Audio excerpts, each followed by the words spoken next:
ali ovi ovdje nemaju od čega umrijeti, jer nemaju ni dostojanstva ni ljubavi. Šta mi preostaje još za vam obećam? Ove pobjede moramo slaviti. Ova vlada vodila je tajne pregovore. Narod koji zaboravlja svoju prošlost ponavlja svoje tragedije. Ovo su bile prilike. Najkraće kazano može se ovako postaviti stvari. Mislim da je sa mojom presudom došlo jedno novo svjetlo, jedna istina. Ja ne lažem, niti izgovaram laži, samo povremeno govorim neistinu, a to je puno pristojnije. Hvala. Poligraf. Politički grafikon. 8 sati i 8 minuta, dobro jutro vam želim poštovani slušatelji na početku još jednog poligrafa Hrvatskog radija. Jučer je na sjednici vlade predstavljen plan investicija koji treba pokrenuti hrvatsko gospodarstvo. Mogu li stvarno građevinski projekti u prometnoj infrastrukturi i energetici preokrenuti negativne gospodarske trendove? Jesmo li stvarno drugi najveći uvoznik energije po glavi stanovnika, iako smo jedna od rijetkih europskih država koja 70% plina i petinu nafte crpi iz vlastitih izvora? Je li javno-privatno partnerstvo spasonosni model privlačenja stranih investicija ili pak mutna igra koju je 80. godina izmislila vlada Margaret Thatcher kako bi prikrila stvarnu zaduženost države? Ima li u svijetu uopće privatnih investitora koji su spremni donijeti 600 milijuna eura u Hrvatsku ili su jedina šansa za investicije planovi velikih kompanija poput HEP-a ili Hrvatskih voda?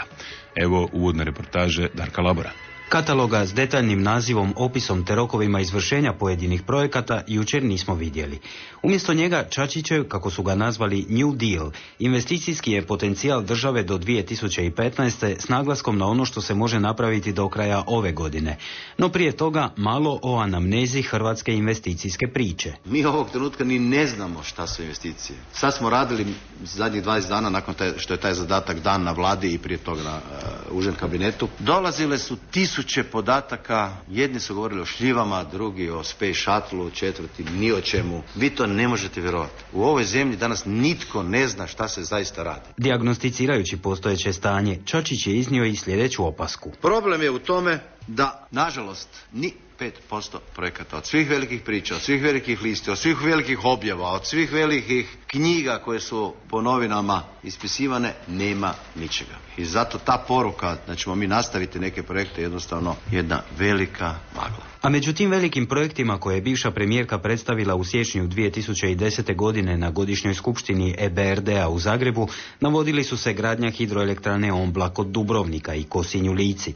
Tu su zatim 4 hidroelektrane na Savi, početak gradnje Plomin 3 i tako dalje. Kosor je na Čačićevu tvrdnju o magli reagirala promptno. Ako je za gospodina Čačića prodavanje magle primjerice veliki projekt zračne luke, ako je za njega prodavanje magle Brijuni Rivijera koju smo doveli do natječaja, završetka natječaja, Kupari koji smo u potpunosti pripremili, ali i početak izgradnje energetskih objekata u Dubrovačko-neretvanskoj županiji gdje je investitor HEP, što je tadašnja opozicija dakako ismijavala. Dakle, sve su to projekti koji se realiziraju. Čačić je stvari postavio ovako. U 2012. sigurno su fakturirane investicije u vrijednosti milijarde i 230 milijuna eura. One bi mogle porasti do milijardu i 830 milijuna, a razlika od 600 milijuna eura pronašla bi se u javnim poduzećima. S obzirom na kratkoću roka u ovoj godini, naglasak je na velikom broju manjih projekata koji ne traže dugotrajnu pripremu. To su projekti vezani uz izgradnju trafostanica, dalekovoda, čime se planira i uštedjeti u distribuciji i prijenosu struje. Novi projekti su i javne ustanove poput škola, a mogućnost realizacije investicija do kraja ove godine je oko 300 milijuna eura. To su zatim izgradnja novih energetski učinkovitih objekata u vrijednosti 240 milijuna eura, te u lokalnoj cestovnoj infrastrukturi oko 60 milijuna eura. Sve to na kraju je Čačić sveo u poznatu krilaticu. Budimo realni, tražimo nemoguće. Premijer Milanović je uvjeren. Do jučer je bilo budimo nerealni, tražimo moguće, a sada samo budimo realni, tražimo moguće. Ovo je moguće. A ministar financija Slavko Linić tvrdi. Financiranje navedenih programa i neće biti problematično niti ograničenje za provedbu ovakvog ambicioznog plana. Prije svega iz razloga što i institucionalne financijske banke jasno poručuju, nije problem financirati strukturne promjene i razvoj. Problem je uvijek financirati deficit. U vladi u ovoj godini računaju na 300 milijuna eura Svjetske banke, zatim na 400 milijuna eura Europske banke za obnovu i razvoj i 300 milijuna eura Europske investicijske banke. Nakon proračuna ovo je najvažnija tema, kažu u vladi, svjesni činjenice da opstojnost proračuna ovisi upravo o investicijama. S prvim danom lipnja Čačić očekuje stotine natječaja i početak rada stotina hrvatskih tvrtki u novom investicijskom ciklusu. Uspije li stvar, možda za koju godinu nećemo biti druga najgora zemlja svijeta po uvozu energije po glavi stanovnika. Poligraf. Politički grafikon. A jutros u studiju Hrvatskog radija nisu političari, već dvojica ekonomista i jedan investitor. S nama su profesor dr. Ljubo Jurčić, predsjednik Hrvatskog društva ekonomista. Dobro jutro. Dobro jutro. Damir Novotni, ekonomski analitičar. Dobro jutro. Dobro jutro. I Trpimir Renić, predsjednik Udruženja stranih investitora. Dobro jutro. Dobro jutro. Profesore, vjerujete li vi u ovaj novi investicijski ciklus do ljeta kroz niz malih projekata, trafostanice, dalekovodi, škole, ali i ovi neki veliki kao što je zračna luka? Zagreb. Pa više meni to liči na održavanje nego na investicijski ciklus. Velike investicije treba pripremati, ali ja bih naglasio na nešto drugo. Postoji velika razlika između društveno opravdanih investicija i privatno opravdanih investicija. Mnoge investicije mogu biti privatno opravdane, a društveno mogu biti pogrešne. Nažalost, Hrvatska ima takvo iskustvo gdje smo mi u proteklih 20 godina imali dosta pogrešnu strukturu investicija. Ali zato sad imamo čitav niz sportskih dvorana. Imamo, to su neproduktivne investicije, to su investicije sa dugim rokom povratka, imamo puno investicija u spomenike, a sve te investicije treba otplaćivati produktivni sektor u koji nismo uložili skoro ništa. Kako mislite spomenike? Pa Makedonci su gradili spomenike, mi nismo baš. Pa ti spomenici kad se izgrade, oni tek za par stoljeća mogu dati neki efekt. Ludvig Ludi u Njemačkoj radio i bacio dvorce, bacio bankrot Njemačku, ali danas on ima veći prihod od turizmu nego cijela Hrvatska. Dakle, znači dvorce trebamo raditi. Ali ako neko preživi to za 200-300 godina, ako pogodimo možda bude povrat od ti investicije. Hoću reći to, ovo što smo ulagali od 2000. prema ovamo, mi danas imamo problem što moramo to isplaćivati stare industrije koja je sve manja, a nismo povećali proizvodne kapacitete. Kad radite cestu, kad radite željeznicu, kad gradite zračnu luku, onda se neko to mora koristiti. Tako da te investicije ne otplaćuje taj financijski sektor i ove EBRD i tako dalje, nego to otplaćuje gospodarstvo, znači tvornice ili proizvodnja i ljudi koji dobivaju plaće u toj proizvodnji. Što niko ne gradi tvornice? Vas su svojedobno ismijavali su vas kada ste govorili o planskoj ekonomiji za vrijeme one predizborne kampanje. Može li se na taj način funkcionirati? Prva petoljetka, druga petoljetka? Da, tako cijeli pametni svijet funkcionira. Ne nastane avion na tržištu, ne nastaje kompjuter, tako ne nastaju nijedan složeni proizvod iz kojeg možete zaraditi, koji ima već 1000, 5000, 10, 20.000 dijelova i vi jednostavno morate to isplanirati. To svaki poduzetnik zna i kad radi puno jednostavniji proizvod koje sve elemente mora pripremiti da bi ta proizvodnja funkcionirala, kamo da bi taj proizvod. Možete zamisliti kada je Europa išla u proizvodnju Airbusa koji ima 5 milijuna dijelova, kako se to može napraviti? To se može napraviti projektiranje do zadnjeg najmanjeg dijela gdje je uključena čitava industrija, 100.000 poduzetnika koji moraju znati, ako ništa drugo, barem standardi. Tako da je to u stvari ta planska ekonomija. Ili ako radite mlijeko, ili ako radite pšenicu, ako radite šećer, isto tako morate složiti njivu i traktor i neku proizvodnju i tako dalje. To sve mora biti usklađeno. To ne nastaje samo od sebe. Samo od sebe nastaju one stare industrije od prije, ako su uopće bile industrije prije 200-300 godina, kad sada stablo odrežete pa napravite drvo, pa onda imate željezo pa napravite sjekiru. To je na nivou obrta. Ovo s mlijekom nam ne ide, ako to je na nivou obrta. Hoću reći to da je se svijet razvio od manufakture i obrta prema složenim industrijama. Mi smo to izgrađivali do 70-75. godine na našim područjima, a od poslije toga, pogotovo 90. mi idemo složeni industrija, složeni proizvoda prema obrtima i to je naš problem. I ova ovdje sada infrastruktura koja se gradi, to su u principu, kad gledate, gradi se za industriju ili proizvodnju, kako se država dizala prije 150 godina. Kad se napravi cesta pa možete izvoziti hrvatsko drvo. Ali mi danas imamo dosta infrastrukture i energetike, makar uvozimo. Ali Japan uvozi čitavu energetiku pa je efikasna. Zato što ta energetika ne čini 2% u cijeni njegovog proizvoda, ali čak i danas u Americi ispod 1%. Dobro, ali ako uvozimo 400 milijuna eura godišnje struje, bila je loša hidrološka godina, bile su velike suše, sad kad se valjda malo otopi snijega će se napuniti peruća i te hidroakumulacije. Onda očigledno da je, ako ulažemo u energetiku, ako osuvremenimo te hidroelektrane, ako napravimo kompleks hidroelektrana na Dravi, ako napravimo te 4 hidroelektrane ili 8 koliko ih ima od Zaprešića, od Ušća Krapine do Prečkog. Da, dakle, onda očigledno da je to neki novac koji će dugoročno ostati u državi, jel? Nećemo ti 400 milijuna struje uvoziti više. Ali imate drugi problem, to je tehnološki, recimo, gledate financijski. Sve te objekti se isplaćuju na rok od 30-50 godina.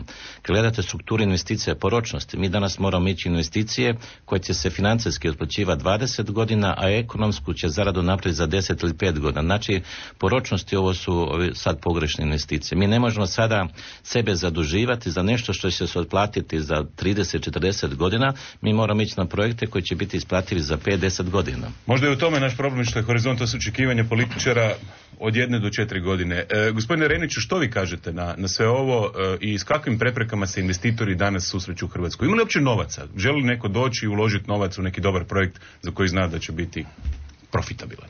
Evo, ja bih prvo predstavio to udruženje stranih ulagača. Mi smo jedna grupa stranih poduzeća, odnosno poduzeća o stranom vlasništvu koje smo krajem prošle godine se skupili i odlučili formirati jedno udruženje kako bi javnost i na vladu utjecali na neki način da iz perspektive stranog ulagača, stranog investitora ukažemo na neke probleme koje vidimo i izazove u Hrvatskoj. Koliko vas ima? Imate li novaca? Imamo novaca. Što niste odmah rekli? Znači nas je sad 11, imamo 11 je članova, perspektiva je da dođemo do nekih 100 članova do kraja godine. Da imamo novaca za investirati, vjerojatno ne bi trebalo nam udruženje. Znači mi trebamo pomoći da se stvore uvjeti da može neko lakše i kvalitetnije investirati u Hrvatskoj. Evo na ovo pitanje, koje su prepreke? Ja bih vam dao jedan konkretan primjer. 2 naša člana konkretno imaju industrijska postrojenja u jednoj županiji. U sadašnjem prijedlogu prostornog plana ta industrija ne postoji. Znači ta postrojenja su tu više od 50 godina i one se u zadnjem prijedlogu županijskog prostornog plana izbrisane. I sad kako vi možete objasniti nekom stranom investiciju, neko ko želi investirati u Hrvatsku, da jednog dana on je u prostornom planu, drugi dan ili nakon druge... Koje su to industrije, koje su to županije? Ajmo konkretno govoriti. Pa evo, konkretno je Cemex, moje poduzeća, i INA u Splitsko-dalmatinskoj županiji. Znači u zadnjem prijedlogu prostornog plana koji je išao na uvid gradovima i općinama, naša industrija više ne postoji. Te industrijske zone ne postoje. I sad, možda je problem u tome što, ne znam, imate tvornicu u centru nečega što je nekad bila industrijska zona, a sad je postalo središte grada, a ta tvornica zagađuje okoliš, recimo.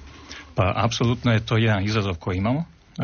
Mi ne zagađujemo okoliš, znači konkretno u našem slučaju, a vjerujem da u slučaju INE, svi radimo po onim standardima i zakonima koje smo mi primijenili i uveli od Europske unije. Znači sve ono što Europska unija traži od nas, mi konkretno radimo.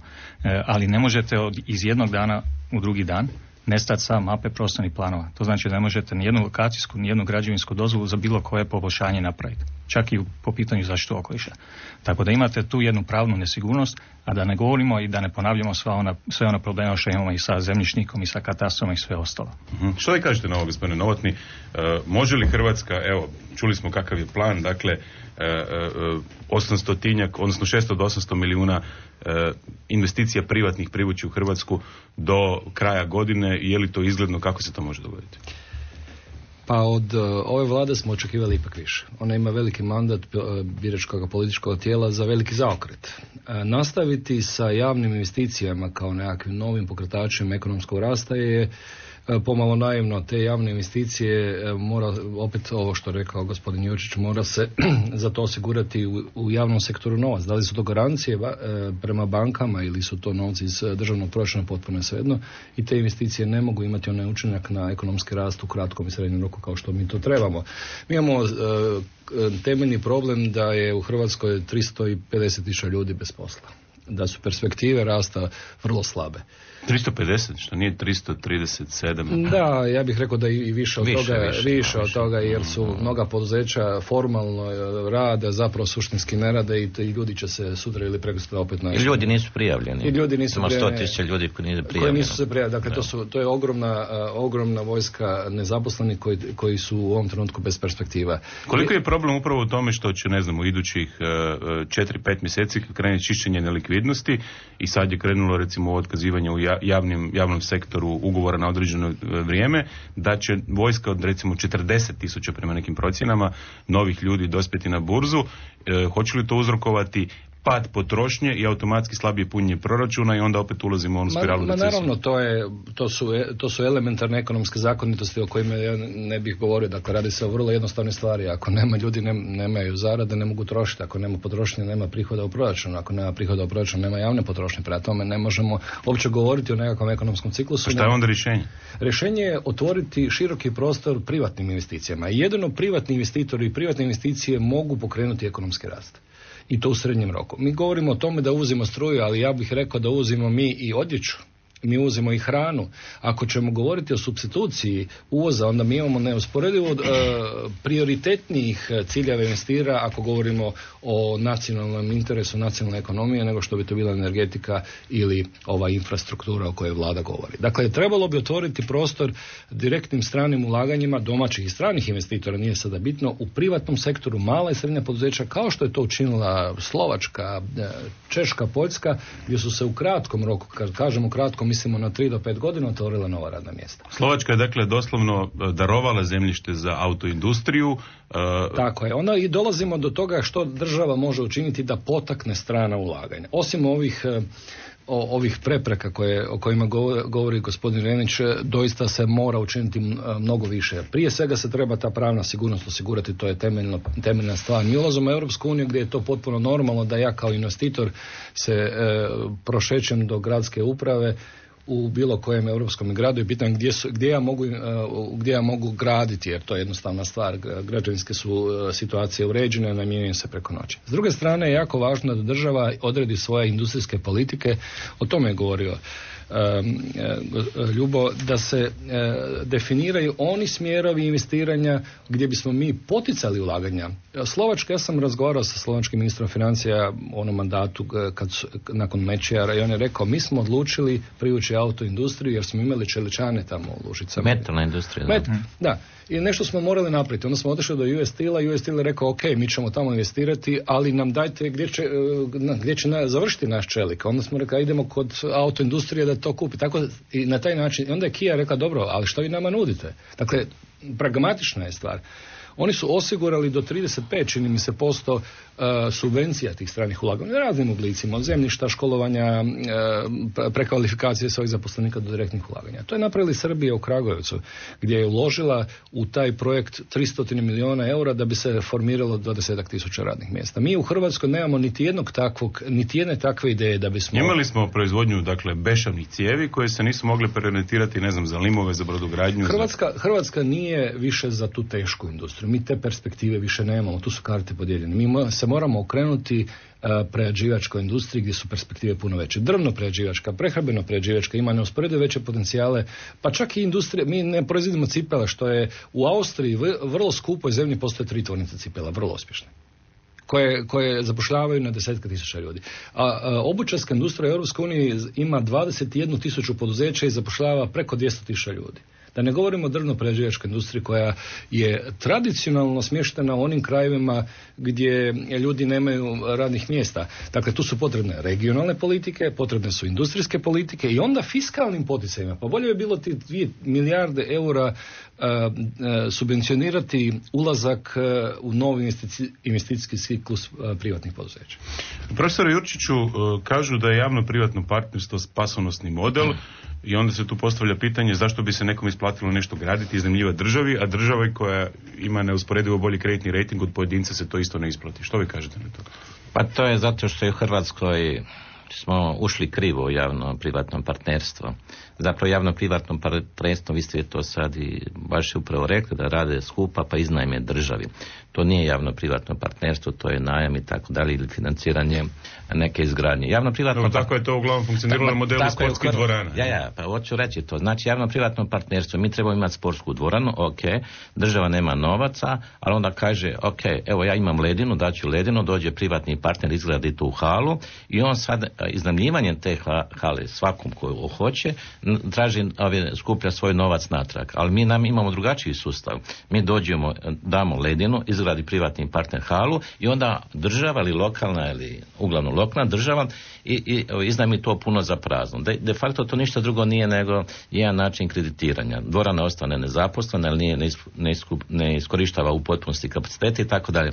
Tako da to nije javno-privatno partnerstvo, nego se taj pojam uvukao u Hrvatsku na potpuno pogrešan način. Znači ovdje privatni partner ne snosi nikakav rizik, a u javno-privatnom partnerstvu privatni partner snosi rizik, a da bi taj rizik bio manji, da ne bi uložio previše u fiksne investicije, u ledinu, u zgradu, ne znam, u dokumentaciju i tako dalje, tomu državu vlastitom interesu da ima takav objekt, a kasnije on s tim objektom posluje i naplaćuje se. Tako da ovo javno-privatno partnerstvo u Hrvatskoj, koliko ja znam, bilo koji slučaj, on apsolutno nema veze sa javno-privatnim partnerstvom, nego samo izgradnju na kredit, ili kredit, leasing, iznajmljivanje, koncesije i tako dalje. Dobro, ali Britaniji su čak i zatvore gradili na taj način. Da, imate kod nas recimo hemodijalizu koja je sličan način, gdje se da za hemodijalizu dobivate neki određeni iznos, znate koliko imate pacijenata i privatni partner izgradi kompletno to ustanovu za hemodijalizu, od HZZO dobiva tu naknadu kao javne bolnice, iz te naknade oni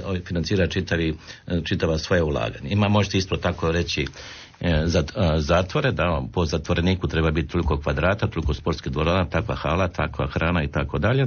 I on kaže za sve skupa to ja dajem po zatvoreniku godišnje 10.000 kuna, bit će toliko zatvornika, privatni partner investira, napravi takav zatvor, toliko učitelja, čuvara. Da imate novac, ili investirali u zatvor, to je ravno dobra investicija u Hrvatskoj. Da, možete to ako imate sigurno država. Što ćete biti sa što se dogodi našim poljoprivrednicima da pod jednim uvjetima sklopite taj ugovor, a druge godine dođe druga država i sad kaže ja neću više po zatvoreniku ili po litri ili po hektaru plaćati 1.000 kuna nego 900 kuna, ili neću uopće... Vi ste za mljekare, profesore, bravo. Ne, ja sam za Hrvatsku, malo je to ovako čudno zvučiti, da. Jer kad vi uvedete ljude u neku investiciju koja se otplaćuje 20-30 godina, onda vi u ti 30 godina ne smijete mijenjati uvjete. Ali budući da je Hrvatska država dosta pokazala da svaki put kad se promijeni vlast, da Hrvatska država počinje sa tom novom vlašću, onda ne možete dobiti investitora koji treba otplaćivati svoju investiciju 20 godina. U takvoj situaciji dobivate špekulante koji se unaprijed dogovore sa vladom i unaprijed uzmu svoju investiciju prije što su investirali, uzmu te novce ili taj svoj profit unaprijed. Znači ovo što je malo prije govorile kolege, bitna je ta jedna dugoročna stabilnost i sigurnost, a to znači da ne kad se promijeni politička stranka na vlasti, da se mijenjaju uvjeti poslovanja u toj zemlji. Jer jednostavno, ako to prevarite jednog, dva investitora, onda ste odbili ostali 20.000 investitora, mali, srednji i veliki. Zašto bi ja sad uložio tu i 100.000 kuna, ako to trebamo vratiti za sljedeće 2 godine, ako ne znam kakvi će uvjeti poslovanja biti iduće godine.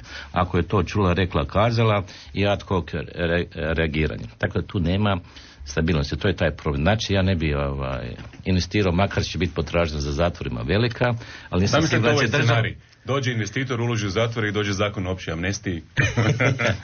Šalu na stranu, ovdje razgovaramo o ozbiljnim temama. Poštovani slušatelji, vi ste pozvani uključiti se u ovu emisiju.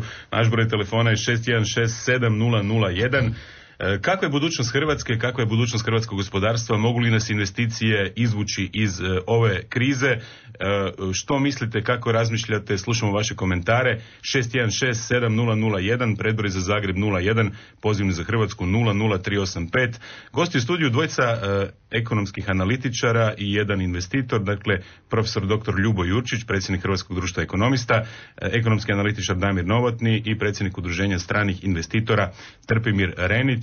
Vidim da su neki pozivi već krenuli, pa da čujemo slušatelje da ne čekaju predugo. Dobro jutro, dobar dan. Halo. Dobro jutro. Izvolite, slušam vas. Dobro jutro. Slušam vas.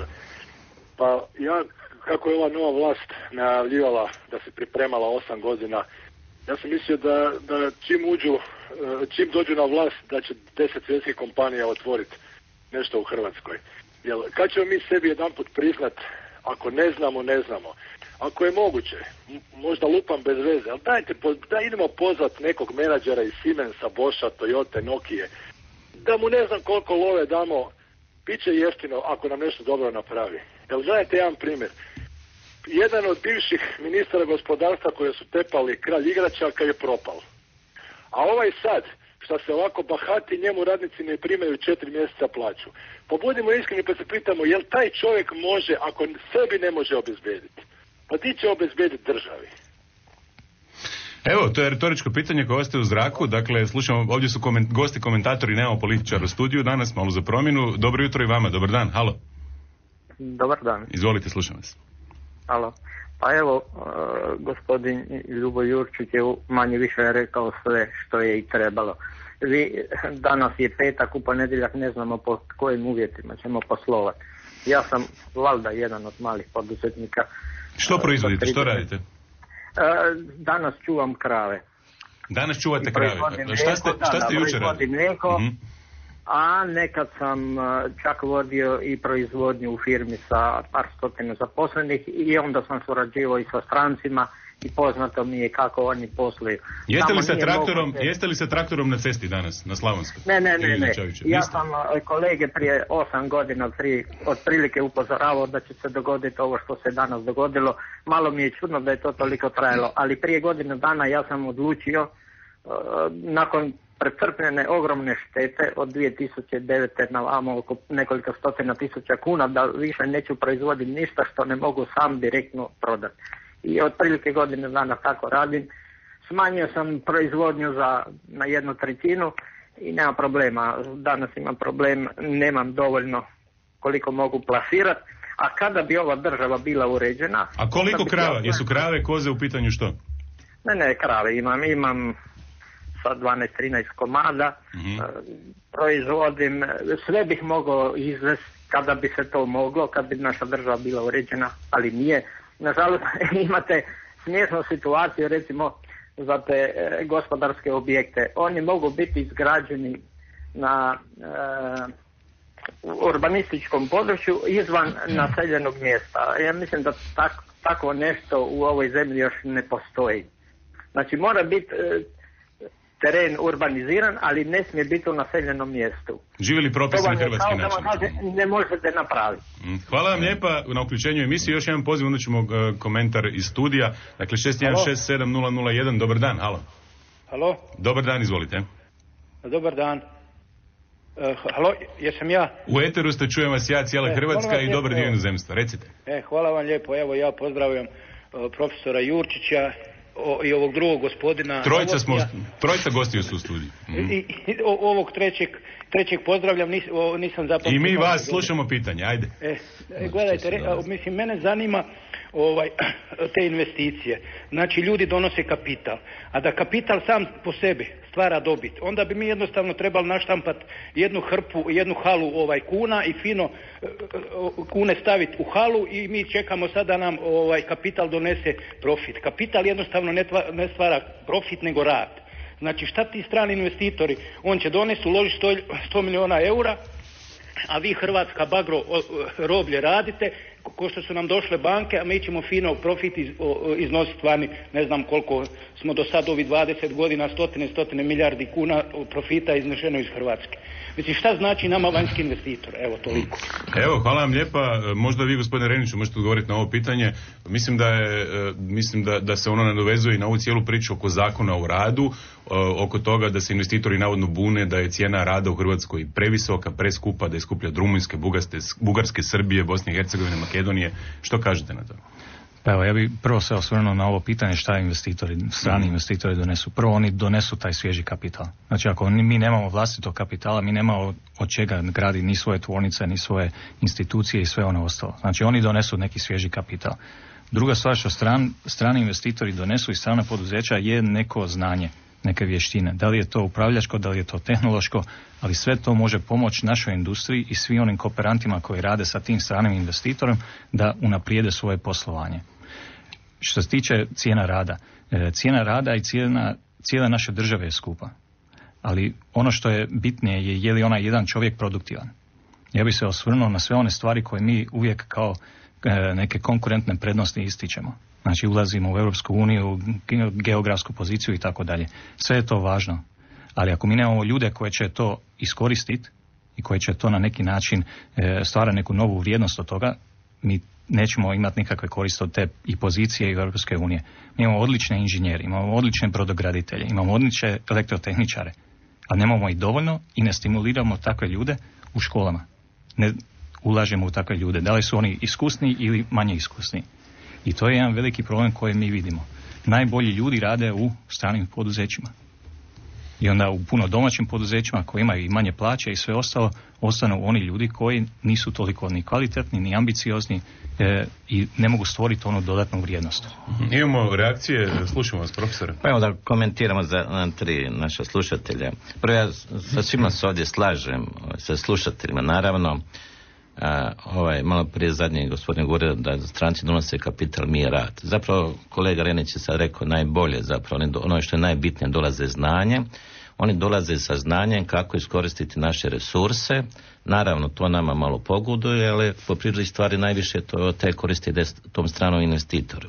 Nijedna zemlja u svijetu nije razvijena tako da ima dominantno strane investitore u zemlji. Uvijek se treba graditi nacionalna ekonomija. Odgovor na strane investitore, strane investicije ili nešto drugo je organiziranje domaćeg znanja. A organiziranje domaćeg znanja je zadatak Ministarstva obrazovanja, a mi zapravo Ministarstvo obrazovanja i našu obrazovnu politiku ne znamo svrhu zbog koje imamo. Samo obrazovanje. A obrazovanje je glavni input svakog proizvoda. Ali morate znati koji ćete proizvod raditi, a svaki proizvod treba neko drugačije znanje. Sam dobro shvatio, domaće vlasništvo, domaće investicije, to je ono što je prioritet. To je prioritet, a tamo gdje ne možete zaokružiti investiciju, onda zovete investitora koji ima svoje znanje. Vi ste pokrenuli proces prodaje. Nisam ja pokrenuo proces prodaje, ja sam ušao u pola procesa, ja nikad ne bi prodao nijednu hrvatsku kompaniju, pogotovo takvog značenja. Ta kompanija može u INI je akumulirano... Ko mi je naložio da prodate INI? Pa Sabor, Hrvatsko, on je donio zakon 2000. Ja sam došao 2002. u vladi, ja sam samo preuzeo proces, ako već moramo prodati, da skupo prodamo svoju kožu, ako se sjećate te sve skupa priče. Drugo sam isto htio reći ovdje što se tiče ove investicije. Danas je mantra investicije, ali zapravo nisam čuo ni jedne stručne riječi o investicijama i čemu služe i kako koriste investicije. Evo sad kad smo malo prije govorili o poljoprivredi. Poljoprivreda već 10-15 godina krivi ima sustav ulaganja u poljoprivredu. I ovi sada radikalni potezi od strane vlade eventualno su potpuno pogrešni potezi. Ona prije svega treba znati kakva je struktura u poljoprivredi, koji su pogrešni koraci, kakva je to pogrešna struktura. I ta pogrešna struktura u poljoprivredi treba pametnu politiku i 10 godina da se ispravi. Ne može se preko koljena ispravljati.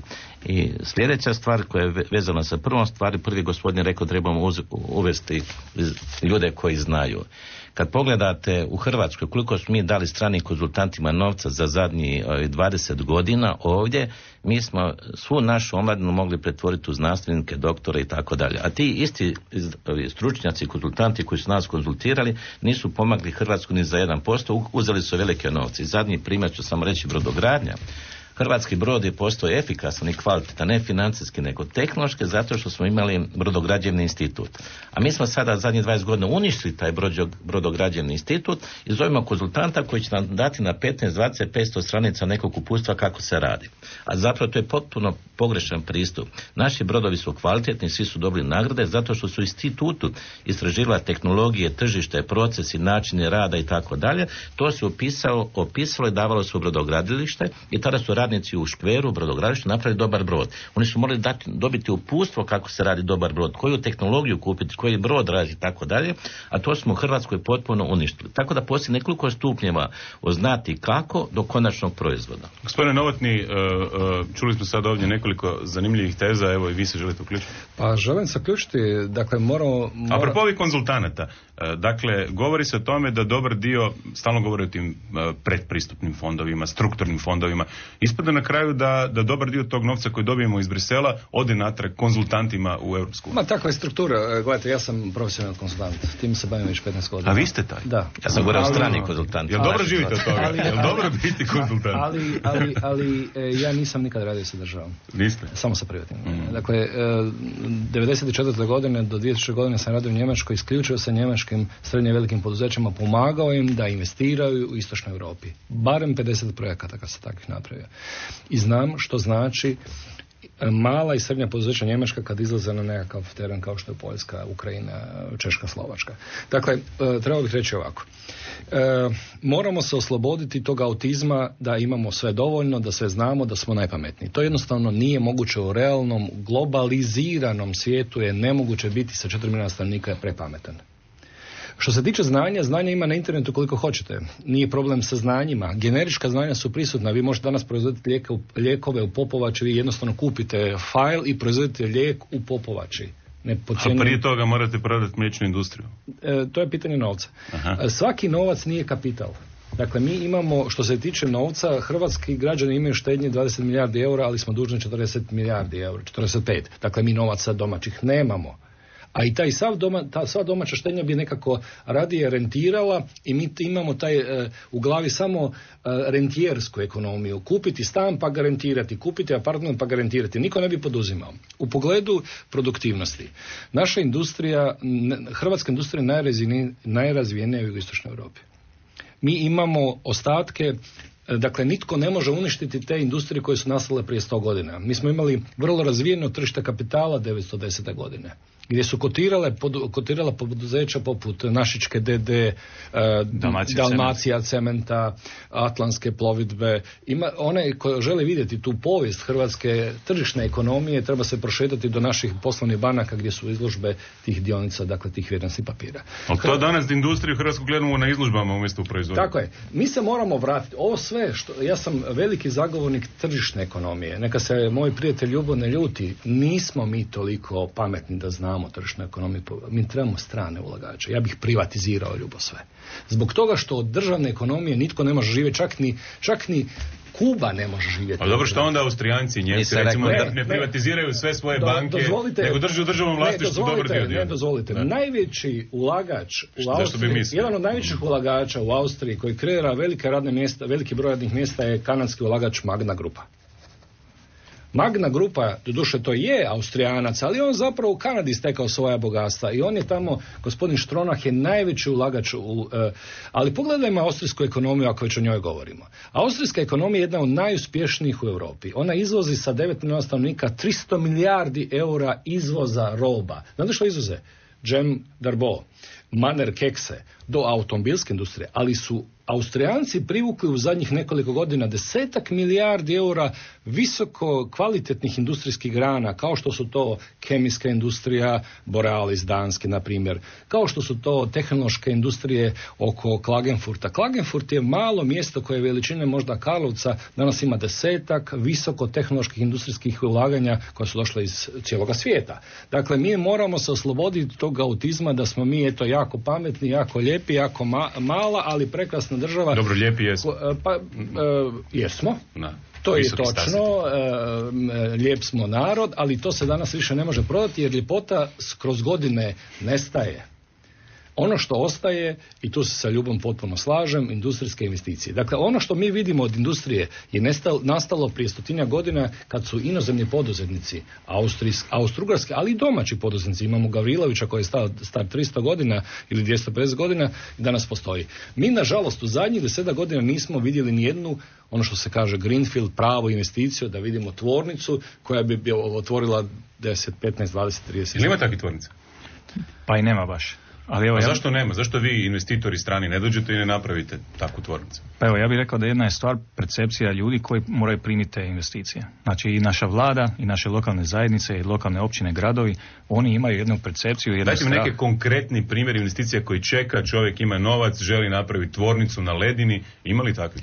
Imate li takvu ideju u glavi? Dobro, ali toga, oprostite što ću vas prekrenuti, gospodine Reč, ma nema toga. Gledajte, vi morate, ja sam govorio ranije ministru Popijaču, ako želiš dobiti investitora u brodograđevnu industriju, koji zna proizvoditi brodove skupe, a ne jeftine, kao što je to recimo u Trstu koji proizvodi skupe brodove za šejke i tamo i oprema. A Pulsko brodogradilište proizvodi ove jaružala. Pulsko brodogradilište je potrošilo svoj kapital, ima kapital 0 i treba mu kapitala. Oni to ne razumiju. Nemate tržišne ekonomije bez kapitala. Mi moramo se osloboditi državno-socijalističkih koncepata. Mi moramo kapitalizam kreirati u Hrvatskoj, jer jedino kapitalistički oblik poduzetništva može donijeti nova radna mjesta i može donijeti uopći napredak u društvu.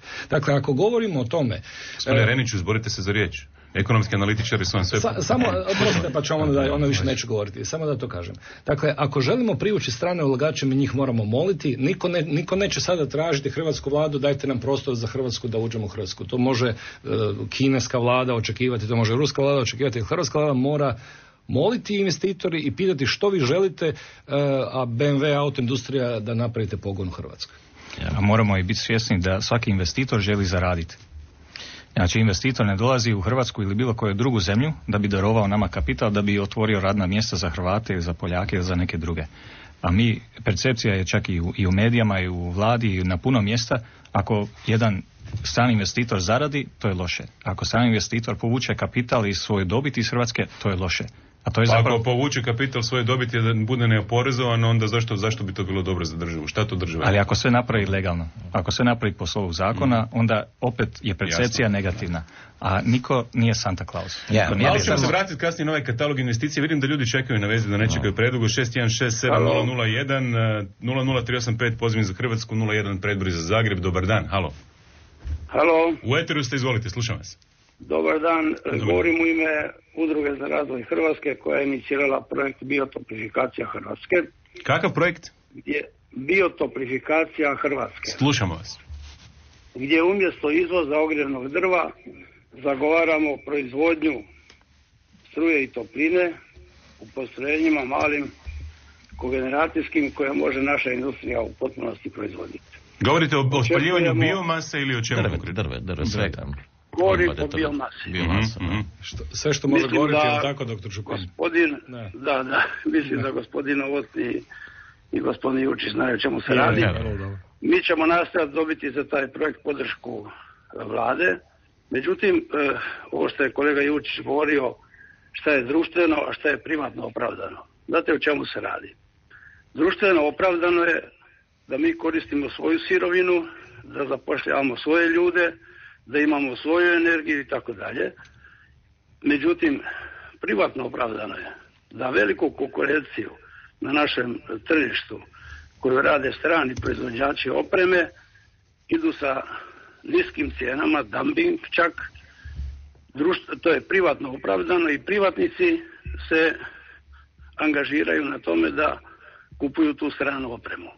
Prema tome, ako država nešto ne napravi, ako ne načini iskorak u tome da koristi svoju sirovinu, razvija svoju tehnologiju i svoju postojeću industriju, onda se pitamo kud to Hrvatska ide. Dobro, ali proizvodi iko kogeneracijske peći za spaljivanje biomase? Kako ne? Mi imamo klaster biotoplifikacija koji može proizvesti elektranu 100% u domaćoj tehnologiji. To je tvornica turbina iz Karlovca koja je jedini proizvođač turbina. Tvornica parnih kotlova koja može vrlo visokotlažne kotlove proizvoditi. Hvala vam lijepa, evo razumjeli smo ideju i sugestiju, nadam se da su čuli i u vladi. Dobar dan, halo. Halo. Izvolite, gospođo, slušam vas. Lijepo vas pozdravljam. I vam lijepo pozdrav. Slušam i pratim to sve skupa i stalno slušam stručnjake kako govore mi nismo ovo dobro, mi nismo ono dobro. I na taj način svi skupa lijepo amnestirate političare od odgovornosti. Jer nije da ta politika, bez obzira na koju stranka bila na vlasti, to uopće nema veze.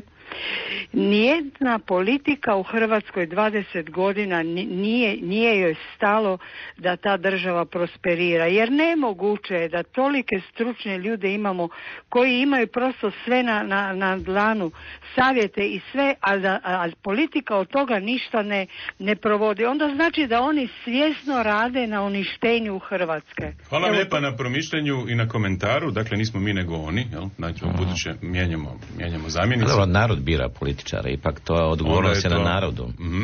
Da, imali smo dosta ciklusa tih izbornih prava. Nismo, dosta, trebalo bi biti više. I svi vraćate u politiku, čujem neke špekulacije razne, Ljubo Jurčić na velika vrata se vraća u politiku. Nemojte mi ta... ja sam samo htio reći u ovoj situaciji, kakva je situacija u Hrvatskoj. Jer se vraćate u politiku na velika vrata. Nikad nisam ni otišao. Dobro. Ja sam htio reći, strani ili domaći investitori, ne postoji uvjeti za profitabilan rad u Hrvatskoj privatnom poduzetniku, bez obzira bio strani ili bio domaći. U takvoj situaciji investitori onda samo gledaju za monopolne pozicije i samo za monopolne djelatnosti postoji interes za investiranje u Hrvatskoj. A za ove tržišne investicije ne postoje apsolutno uvjeti, jer su u Hrvatskoj ne isplati ništa raditi, proizvoditi, izvoziti. Tako da spustite. Što je monopol? Pa evo, recimo i cementara je monopol u krugu 300-400 km, recimo banke su monopoli, tako dalje. Telekom monopol, energetika je monopol. Tako da vi za energetiku danas u Hrvatskoj možete naći da će kupiti HEP 50 kompanija energetski i 150 špekulantski. Ali će i malo doći ovdje uložiti. Oni bi kupili HEP, koji već ima hidroelektrane i tako dalje, pa u procjeni će malo to niže procijeniti, pa jeftinije kupiti, ali nove elektrane teško. U Americi su krenuli sa privatizacijom elektroenergetskog sektora u Kaliforniji, kad je to bilo prije 10 godina ili nešto malo manje. Da, to se radi o vršnim opterećenjima, zbog vršnog opterećenja. Dakle, oni su prodali svoj elektroenergetski sustav da bi nakon toga doživjeli blackout. Da bi ostali bez struje u Kaliforniji. Nisu oni prodali, oni nikad nisu ni imali državnu elektriku, nego sve bilo privatno. Dakle, u Americi ne postoji ništa. Nemojmo svačam pričati. Ima Tennessee Valley, tamo gdje ima 30 državnih elektrana koje je Roosevelt već napravio, ima 30 brana, elektrane, tvornice aluminija i tamo se proizvodili avione koji su rešili Drugi svjetski rat i to je dan danas pod američkim kongresom i tako dalje. A što se tiče strane investitora, kolega govorio ovi za Austriju, ja bih rekao samo za Irsku. Recimo Irska koja je hvaljena i ovdje u ovom studiju 500 puta, njima je 20% nacionalnog dohotka izlazili zemlje poslovnog stranog vlasništva. Strane investicije su dobre, ali morate raditi strukturu. Kakav je sad dug? Mislim, pa znamo svi sada, prije smo hvali sad, samo ću gore u čemu je ta greška, zašto morate imati nacionalnu ekonomiju. Investitor ako ima interesa dođe, on u prvoj fazi dođe, unese neke novce što nisu kapital je ono što postoji u toj zemlji, on digne profitabilnost, taj profit uloži u tu kompaniju, to je ta zadržana dobit da tu kompaniju malo osvježi i malo popravi, već u sljedećem razdoblju iznosi profit i čim malo situacija zaštiti iznosi investiciju. To se dogodilo Irskoj, to će se dogoditi Slovačkoj, ne sada, ali za 5 godina ili 10 godina ne dalje. To su kratka razdoblja u vrijeme u jednoj državi. I ako Slovačka ne napravi svoju nacionalnu ekonomiju, koja će uvijek biti tamo, bilo strani investitor, ne bilo strani investitor, tamo treba biti 90% i u Hrvatskoj, i Slovačkoj, i Irskoj nacionalna ekonomija. Jer sada i u Hrvatskoj postoji stranog vlasništva, iznosi se službeno 2 milijarde eura godišnje iz Hrvatske, što ne ostaje ni hrvatskom proračunu i hrvatskim građanima, a neslužbeno vjerojatno još 2 milijarde. Iznosi se 4 milijarde. Kad nama Europa daje 400 milijuna godišnje eura, to je samo 10% onoga što je Europa kroz kamate, kroz svoja ulaganja u Hrvatskoj iznijela i ona nama kroz ove europske fondove zapravo vraća premiju osiguranja da čuva svoje investicije u Hrvatskoj. To je političko pitanje više. Ali politika dolazi iz ove strukture. Dakle, vi pretpostavljate da je 4 milijarde eura godišnje kroz transferne cijene iznosi se i tako dalje, ovo se iznosi kroz kamate, ovo se iznosi kroz dobit i kad sve skupa složite, to je iznos koji odlazi iz Hrvatske direktno i indirektno. To se ne vidi u knjizama direktno, zato postoje taj zakoni, to svaka kompanija koja radi u svijetu mora imati taj pravilnik o transfernim cijenama da carnik, poreznik može vidjeti. Tako je to puno dublje političko pitanje, ne bi ja baš išao ovako. Znači, strani investitori da, gdje mi ne možemo složiti proizvodnju, a imamo 50% uvjeta. Ali ovo ostalo sve moramo se sami naučiti kako radimo. Inače ćemo ostati kmetovi. Kmetovi, da, u vlastitoj zemlji. Ništa, ponavljam. Nećemo ostati kmetovi jer cijela Europa potiče razvoj malih i srednjih privatnih poduzeća. Bili smo i u Europi prije pa smo bili kmetovi. Nismo. Jesmo, kako nismo.